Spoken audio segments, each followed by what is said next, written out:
Welcome to Parallel Universe. When Richard Simmons died on July 13, 2024, at the age of 76, the world didn't just lose a fitness icon, it lost a mystery.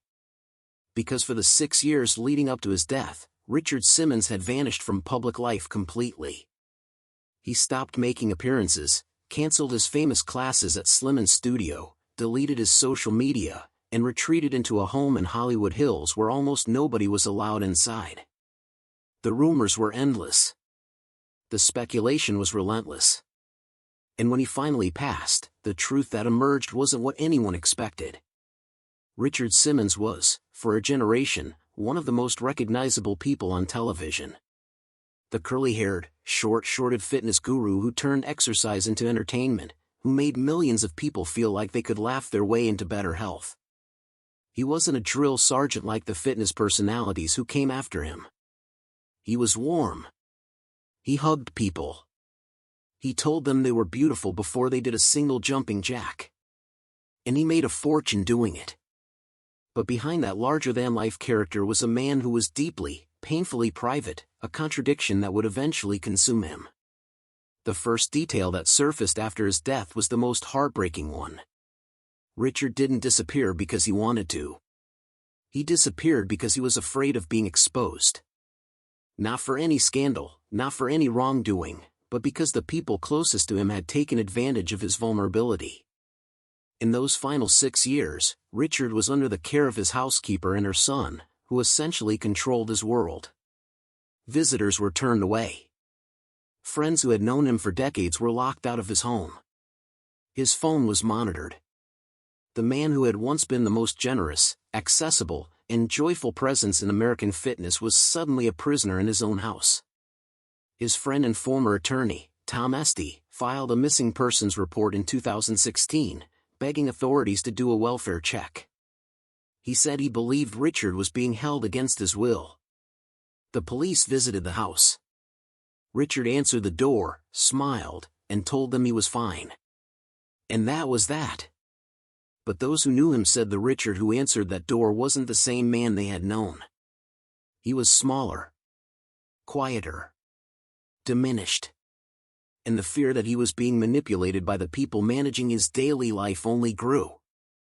After his death, those fears were validated in ways that shocked even his closest friends. It was revealed that Richard had suffered multiple falls in his final years, including one that resulted in a broken collarbone. He was on a battery of prescription medications that affected his mobility and his mood. He was terrified of falling in public, of being photographed in a weakened state, of the world seeing the man who once embodied energy and vitality now struggling to walk across his own living room. So he chose to hide. And the people around him made it easy to do. The most devastating detail of all was that Richard's will named no children, no spouse, and left his estate, estimated at between $14 and $18 million, to his brother Buddy.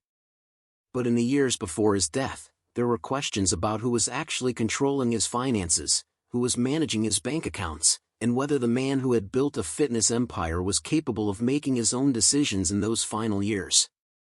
His housekeeper and her family, who had been named in earlier versions of his estate planning, were the subject of intense scrutiny. No charges were filed, but the questions remain. And then there's the detail that nobody talks about, the loneliness. Richard Simmons never married. He never had children. He never publicly discussed his romantic life, and the speculation about his sexuality followed him his entire career. He was asked about it constantly, deflected always, and lived in an era where the answer could have cost him everything. So he built a persona instead, the loud, funny, lovable fitness cheerleader, and let the persona take the spotlight so the man behind it could stay hidden. It was a brilliant survival strategy. Until it became a cage. Richard Simmons didn't die because he was forgotten. He died because he was so famous that the only way to protect himself was to disappear entirely. And in the end, the very thing that made him special, his openness, his warmth, his belief that everyone deserved to feel good about themselves, was the thing that became too dangerous for him to maintain. If Richard's story moved you, make sure to subscribe to the channel, Because the legends who brought joy to our lives deserve to be remembered, and there are many more stories coming that you won't want to miss.